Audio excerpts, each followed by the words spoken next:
Greetings, I'm Hurt Castro, coming to you from our state-of-the-art Suspension Development Center in Colorado Springs. Today we're going to learn how to bleed AVID hydraulic disc brakes. There are 5 steps to the process. First, prepare the syringes.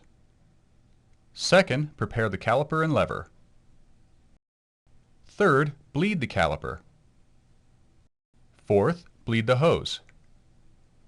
Fifth, bleed the lever, including master cylinder and reservoir.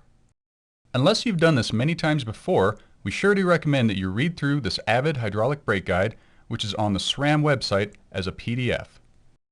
Please print these out and read through them before you put your frame in the stand. Okay, enough preliminaries, let's get down to business. Since we're working with dot brake fluid, we're going to wear nitrile gloves and eye protection.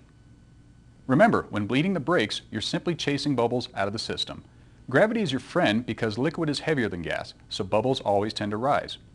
AVID's bleed procedure allows the isolation of the caliper so it can be bled completely before moving on to the rest of the system. Then by pushing fluid from the caliper up to the lever, you remove any air in the hydraulic line. From there, it's just a matter of purging those bubbles out of the reservoir. That said, it's important to make sure that the bike is situated in the stand so that the caliper is always lower than the lever during bleeding. One last thing before we get going. Remove the wheel from the bike so that you can access the pads easily. Pull the pads out either by hand or with a pair of small pliers. Using an 8 or 10 millimeter box wrench, spread the pistons fully apart. Be careful not to damage the pistons. Then reinstall the pads and the wheel, or you can install the pads and the AVID Juicy Pad spreader clip. This step ensures that you don't inadvertently overfill the system during bleeding. This is especially important if the pads are worn. Once we finish the bleed, I'll show you how to reset the pads for optimal performance. Fill one syringe half full with AVID high performance dot fluid and close the hose clamp. Then pull a couple of milliliters of fluid into the other syringe, just enough to lubricate the plunger seal. Degas the fluid in the half full syringe. Getting all of the air out of the fluid now gives you the ultimate brake bleed. To do this, leave the hose clamp closed and pull down on the plunger. You will see bubbles appear from nowhere in the fluid, which is air suspended in the fluid. Pull on the plunger a few times. You should see bubbles start to form in the fluid each time you pull on the plunger. Be careful not to pull too hard or you will pull air past the seal of the syringe. Also, it helps if you lightly tap the syringe to get any bubbles that do form to rise to the top of the fluid. After you've done this a few times, open the clamp and carefully push the excess air out. Then reclamp the hose so that air can't get back into the syringe.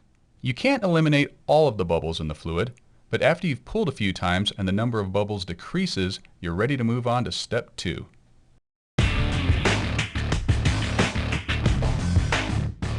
Use the T10 Torx wrench to remove the caliper bleed port screw from the center of the banjo bolt. The Code caliper features 2 bleed screws on either side of the banjo fitting. We recommend that you use the bleed port on the outboard side of the banjo fitting during normal bleeding. Now screw the half-full syringe into the caliper bleed port. At this point, it's important to make sure the reach adjuster is not so far out that the lever blade is bottomed out on the lever body. This can make bleeding the brake impossible. For models with pad contact point adjustment, turn it all the way to the out position. This does not apply to the Juicy 3 or 5 as they do not have this feature.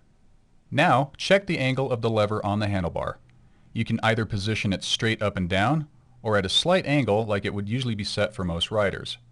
Just make sure it isn't too horizontal, otherwise you may not be able to bleed all of the air out of the lever. Remove the lever bleed port screw and install the couple milliliter syringe, leaving the clamp on the syringe open. Now unclamp the caliper syringe, then squeeze the lever closed against the bar and fasten it with a rubber band or tow strap. This closes off the master cylinder and isolates the caliper, allowing the removal of any air from the caliper only before moving on to the rest of the system.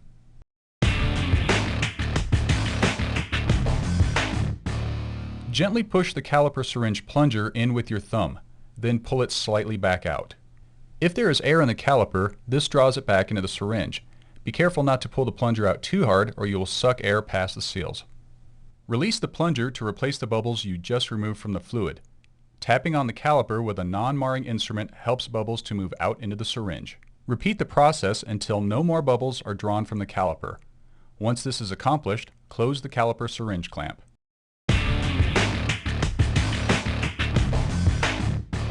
Remove the rubber band or toe strap to release the lever blade. While holding the caliper syringe up to prevent bubbles from floating back into the system, open the caliper syringe clamp and push on the plunger to force fluid from the caliper syringe up to the lever syringe. Do this until the caliper syringe is nearly empty. Make sure you don't push any air into the caliper. Close the lever syringe clamp, then the caliper syringe clamp. At this point, you are done at the caliper end. Remove the caliper syringe and reinstall the bleed port screw.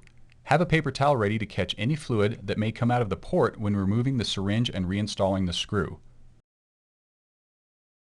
Once the screw is installed, wash the caliper with water to neutralize the dot fluid.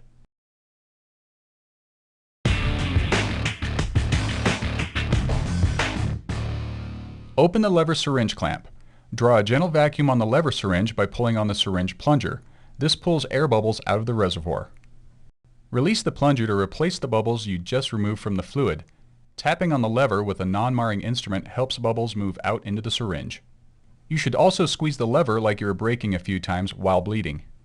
Repeat the process until no more bubbles are drawn from the lever.